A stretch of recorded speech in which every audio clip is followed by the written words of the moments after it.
apate. O, ngayon, mga DDS. Ngayon yung sabihin maganda sa Davao. Ngayon yung sabihin na safe ang Davao. Apato. Apato. Kumusta na, paring Baste? No. Tapos sasabihin nyo, isisisi sa presidente na nagbabalikan niya mga ganan. Bago nyo sisihin ang presidente, tanungin nyo muna yung mayor kung sino ang nakakasakop diyan. Tanungin nyo muna si Baste bago kayo dumirekta sa presidente, no? Pero pwede kayong magsumbong sa presidente na tanggalin na si Baste kasi parang wala namang kwenta dyan sa Davao, no? Tanggalin na nga yan.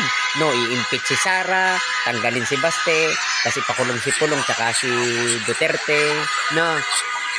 Grabe, no? Galing ni Baste.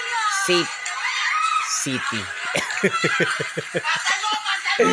Yung pala ay safe ang mga kriminal at mga pugante at saka itong mga holdaper. Apatu.